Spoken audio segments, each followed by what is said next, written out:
Welcome to Bookie. Today we will unlock the book Co-opetition. You have probably heard the saying business is war. Business people are known to adopt various strategies to seize market share and defeat other competitors to achieve business goals. But the result is often that the winner also suffers heavy losses.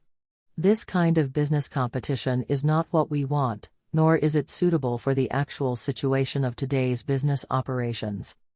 Today, when people talk about business operations, they often use phrases like listening to customer opinions, cooperating with suppliers, strategic partnership, team building, and so on.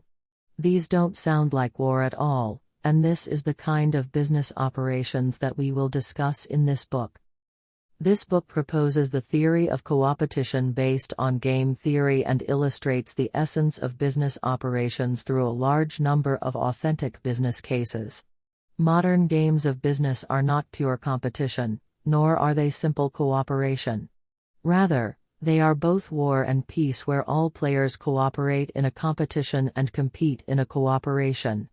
In such business landscape, we can use game theory strategy to change the game of business and create a win-win or multi-win situations.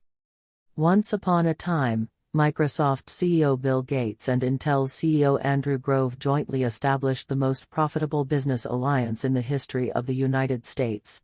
In a public interview, Gates stated that an important reason that made them unrivaled was that they relied on each other spiritually.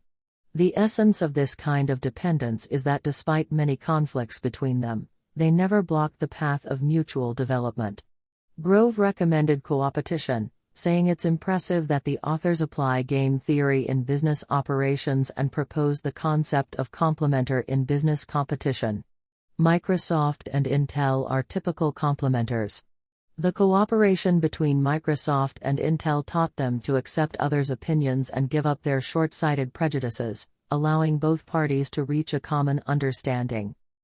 The book was authored by two professors of top universities in the United States.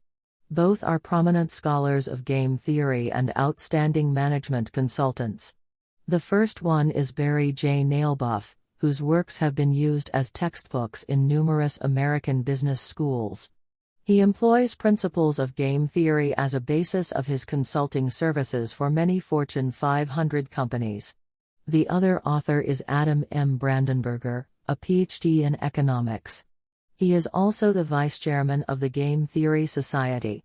He has provided consulting services for companies such as IBM, Merck Co. Incorporated, and Xerox. The academic background and practical experiences of the authors have added many wonderful highlights to this book, including intriguing business cases, scientific experimental games, and sophisticated concepts of game theory made easy to understand. Next, let's unlock this book in the following 3 parts. Part 1. What are the differences between co-opetition and regular business competition? Part 2. Why do we have to change the game of business? Part 3. How can we use the parts of strategy to change the game of business? First, let's look at what co-opetition is. The word co-opetition here does not refer to the combination of what the words cooperation and competition expressed on their own. They refer to a situation where everyone has a stake. In this situation,